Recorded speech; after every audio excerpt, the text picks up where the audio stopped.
Deux possibilités s'offrent à vous pour réagir à cette émission. Notre page Facebook, voilà, à travers laquelle vous pouvez nous faire parvenir vos réactions, sur laquelle d'ailleurs vous pouvez en tout cas laisser vos messages qui pourront être collectés et concoctés par, bien sûr, Amadou Silla avant d'être relayé dans cette émission. Vous avez également à votre disposition notre chaîne YouTube qui est très efficace. Vous nous suivez un peu partout ici à Conakry, à modulation de fréquence, donc sur la 95.3 bande FM. Merci encore une fois de nous rejoindre.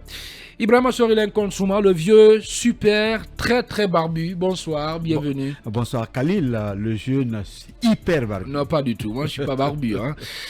Mustapha Viki, l'autre célibataire de la maison, bonsoir, bienvenue. Bonsoir Khalil, bonsoir à tous. Comment bonsoir ça va? Célibataire. La semaine, vous l'entamez bien, j'espère. Très bien. Allez, on commence par ce sujet qui cristallise l'actualité depuis donc ce matin dans la matinée. Eh bien, Mamadi Doumbouya qui se retrouve dans le collimateur du FNDC. Est-ce que Ibrahima Sorilin Konsouma, d'abord, premièrement, est-ce que ça vous étonne l'action du FNDC est contre le chef de la junte au pouvoir en Guinée? Non, ce n'est pas étonnant. Vous savez que il y a eu pratiquement un mariage entre le FNDC et le président Doumbouya au lendemain du 5 septembre. La première entité à se lever pour quand même trouver ou chercher des soutiens pour le colonel, c'était le FNDC à ses propres frais, dont les membres ont sillonné la plupart des grands palais de la sous-région, même à l'international, pour éviter à la Guinée des sanctions et pour appeler les dignités des dirigeants africains à soutenir en tout cas le régime du CNRD.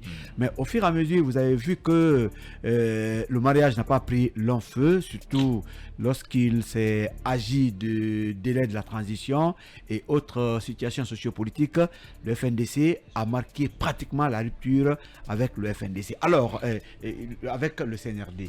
Et ce qui a aggravé tout cela, c'est quand même l'interdiction des manifestations décidée. Voilà, on nous signale qu'on n'a pas de son hein, sur la page, sur le live streaming. Voilà, Ibrahim Silla est en train de travailler là-dessus et que le son est revenu finalement. Oui, allez-y. Voilà, je dis que la situation s'est aggravée lorsque... Mais est-ce que ça vaut le coup, Lincoln, quand même? Allez en France là-bas, porter plainte contre l'Aïmadi, oui, Lincoln. Vous avez dit voilà. si je suis étonné. Non mais si, c'est une question. Je dis que je ne suis pas étonné parce oui. qu'au vu de l'actualité, je ne suis pas étonné. Lorsque le CNRD, le gouvernement guinéen, ont décidé de suspendre les manifestations, et là, on savait que le divorce était pratiquement consommé. Mais qu'est-ce qui a aggravé la situation? C'est le fait aujourd'hui que le FNDC appelle à des manifestations qui sont interdites, réprimées, mais ce FNDC dont les membres ont organisé se retrouve pratiquement en prison. Et pire, on va jusqu'à dissoudre le FNDC. Le FNDC a été très puissant sous Alpha, a dérangé, mais jamais ce régime d'Alpha Condé... Peut-être qu'il allait le faire. Hein? Peut-être qu'il allait le faire. Non, pas du tout. S'il était resté, oui, mais non, voilà. Non, mais Lincoln... Non, nous sommes des journalistes. Peut-être qu'il allait le faire, du factuel. On parle il l'a pas fait. Oui, bon. Le combat a été rude, il y a eu des morts, mais le régime Alpha n'a pas dissous quand même le FNDC. Moi, j'ai comme l'impression que vous tressez des couronnes pour Alpha Condé hein, aujourd'hui pour faire mal à Doumbouya. Non, mais quand même, là, les gens rentraient à 19h ce jour à la maison, Lincoln. C'est pas la voilà. Qu'on est en train d'aborder. Oui, ça fait partie des libertés. On a dénoncé, oui. En tout cas, peut-être, pourquoi pas, les abus du régime Alpha, mais ce régime n'a jamais dissous le FNDC, c'est de ça que je parle.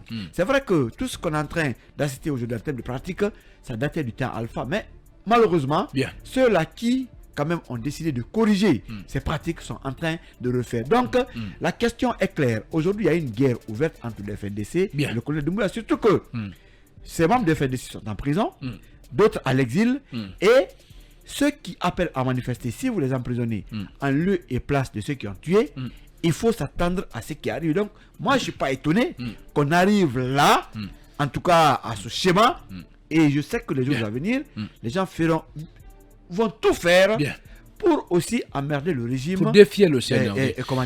Du colonel Doumbouya à Conakry. Voilà toutes nos pensées hein, à l'endroit de Ibrahim Diallo, cette figure importante, bien sûr, des militants pro-démocratie en Guinée qui seraient très souffrants aujourd'hui. Ils seraient donc hospitalisés du côté d'Ignastine. Nous le souhaitons prompt rétablissement. Nous espérons qu'il va donc, comme tous les autres, en tout cas prisonniers politiques, rapidement recouvrer donc sa liberté. Allez, Moustapha Viki, est-ce que vous pensez que cette action du FNDC, cette plainte du FNDC contre le chef de la junte au pouvoir en Guinée, elle va prospérer? Je me pose en fait assez de questions, Khalil. Bon, je ne vais pas revenir sur ce que Lincoln a dit, mais à partir du moment où les intérêts des uns et des autres ne convergeaient plus, il fallait s'attendre à des stratégies pour que voilà, le conflit naissant voilà, puisse trouver une résolution heureuse. Mais la question que je me pose, c'est a-t-on vraiment perdu confiance à la justice guinéenne au point de même sauter les juridictions continentales pour aller vers une juridiction c'est bizarre, française? votre question, hein. En fait, c'est là que je me pose des questions. C'est pourquoi je dis, avons-nous vraiment perdu totalement confiance à aux juridictions du pays, Donc, laisse-moi finir, et celle du continent, pour aller aujourd'hui porter plainte contre...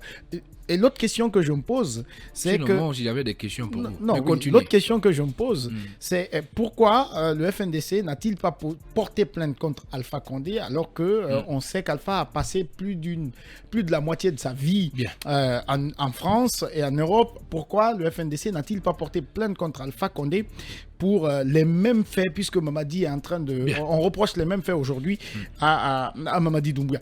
Pourquoi on ne l'a pas fait? Ce sont des interrogations que je me pose. Mais de toutes les façons, arriver à porter plainte contre, reprocher des faits d'homicide ou de complicité d'homicide à Mamadi Doumbouya, il fallait s'y attendre à partir du moment où la Guinée a commencé à enregistrer les premières victimes de cette transition, que ce soit sur l'axe.